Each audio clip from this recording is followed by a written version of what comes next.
Hello, everybody, and welcome to another edition of IntyCenter 1957 for your weekly whip around FODEUSS. We start this week with a shack of their own and Zodiac Guardians. They were tied at 3 heading into the bottom of the 8th. A 2-run homer from Mickey Cochrane and a whole bunch of other stuff happened. That's the highlight of a 9-run 8th inning for the hosts. The route is on at that point. A shack of their own take it 12-3. The Family Madrigal led Let's Play 2 5-4 heading into the 9th.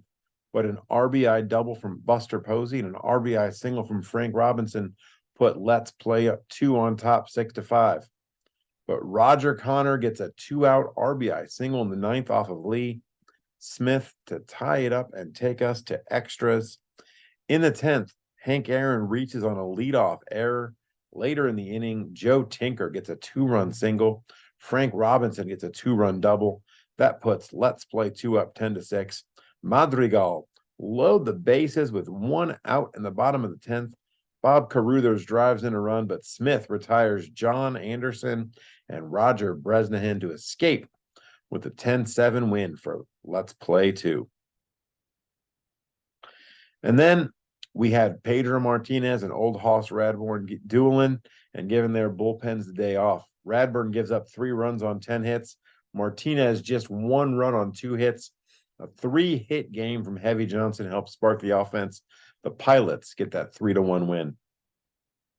We head to the second day of games, and Bullet Rogan and Denny Driscoll give us a beauty of a jam. Hall of Famer Rod Carew walked with 1 out in the top of the first, stole second, and scored on a Luis Arias single. That was the only run the Gales would get off of Driscoll, who would surrender just 5 hits in his 9 innings of work. New acquisition Barry Bonds got an RBI single in the bottom of the first to tie the game. Yogi Berra got a 2-out single in that same inning. That puts the Bandwagoners up 2-1. Those are the only runs they would get as Rogan gives up just 5 hits, but he takes the hard luck loss. Hey, it must have felt like Christmas for Satchel Paige, as home runs from Dave Parker and Ken Griffey Jr., plus a pair of doubles from Big Sam Thompson resulted in him getting 7 runs of support. That's like 2 months worth for that guy. He tosses the complete game, giving up 3 runs on 11 hits, and he actually gets a win for once. And how about the Pilots getting sort of degrominated? Heavy Johnson got a solo homer, and Willie Mays got an RBI single, but otherwise, the Pilots were just off balance all day as DeGrom went the distance and he scattered 13 hits. He does get bailed out by 2 double plays. The Enhancers win that one 6-2. Barry Bonds hit his first homer as a bandwagoner. J.R. Richard tossed a complete game, 5-hit shutout.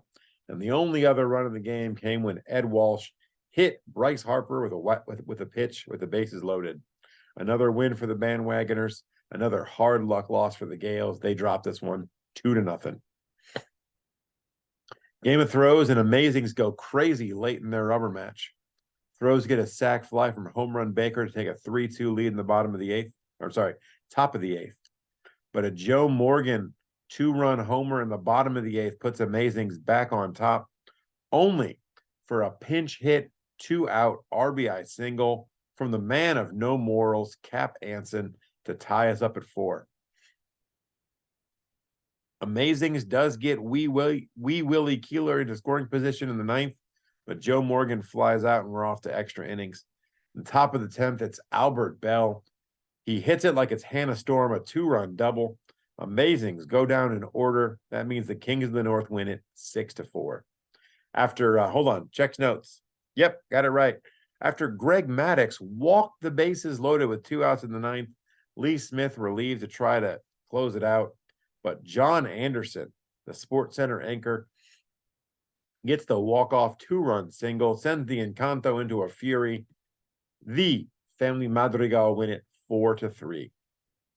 As we open the next set of games, Fernando Valenzuela tosses 7 innings, giving up 1 run on 5 hits, and he lost. You know why?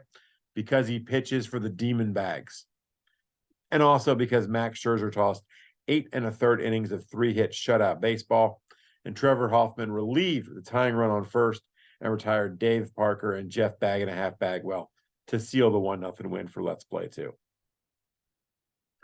Stone Temple and Seattle Pilots in Game of Thrones, they each score a run in the third. They each score a run in the fifth, but only Game of Thrones scored a run in the eighth as they get the 3-2 win in the series opener. Matt Harvey went 7 innings, gave up 3 runs on 8 hits. Rube Waddell went 8 1/3, gave up 2 runs on 5 hits. Emmanuel Clase relieves Waddell after he walks Jocko Milligan with 1 out, and Clase ends up getting the save. After a Mike Trout RBI double, Sithy led the Zod 7-2 after 7 innings, but Sithy seemed bound and determined to give this one away. Aaron Judge with a 2-run homer in the top of the 8th. That brings the Zodiac Guardians to within 7-4. And the 9th started with doubles from Adrian Beltre, Marcus Semien, and Brian McCann, scoring 2 more runs and putting the tying run on second with nobody out. A Pete Rose single and a walk to Jose Altuve loaded the bases still with nobody out. But J.J. Putz gets Albert Pujols to hit into a gut punch 3-2-3 double play. Sammy Sosa strikes out. Sithy escapes with that 7-6 win. Heading into the 6th inning, Demonbags starter Mark Pryor was cruising with a 4-0 lead, but he quickly found trouble in the 6th. Rogers Hornsby got a walk while daydreaming of Tyra Banks. As he didn't even swing the bat once, he was so stuck in that daydream. Ernie Banks followed with a single, and George Sizzler delivered a 2-run double to halve the deficit. Frank Thomas singled to score Sizzler, and after an Eddie Matthews flyout, Vlad Guerrero tripled to score Thomas and tie the game. Buster Posey flew out, and Guerrero tried to score to put Let's Play 2 ahead, but Dave Parker, yes, the Dave Parker that's only, I think, starting by accident, nailed him at the plate to end the inning and keep it a tie game. We'd stay tied at 4 until the 8th when Bag and a Half would double to score Parker. Ken Griffey Jr. adds an insurance run in the 9th on an RBI double. Noodles Hahn loads the bases with 1 out in the bottom of the 9th, but he gets Hank Aaron to hit into a game-ending 6-4-3 double play. Demonbags escape with the 6-4 win. Hey, Gaylord Perry tossed 6 innings of shutout, 1-hit ball for the Gales. Unfortunately for the Gales, Dutch Leonard started the game. He's the one who gave up 6 runs on 1 hit with 6 walks. Leonard gives up 5 runs in the first, with the only hit in the inning being a 2-run double from George Gore. That's one the Gales will want to forget. Kirby Puckett got a 2-out RBI triple in the 7th inning to break a 2-2 tie. Amos Russi finished off his complete game with only 2 runs allowed on 4 hits, handing Old Hoss Radbourn 2 losses in this set of games. One setback for the bandwagoners, though. Mickey Mantle leaves the game injured after getting hurt running the bases. A Ray Brown 8-hit shutout, a solo homer from Hall of Famer Rod Carew, and 2 hits from Luis Arraez paced Gales in November to a 3-0 win over Shaq in their finale, and a Pedro Martinez 6-hit shutout with 9 strikeouts, no walks, got the Pilots the win in their rubber match against Game of Thrones. That's going to do it for IntyCenter this week. We'll see you next time for another Whip Around FODEUSS.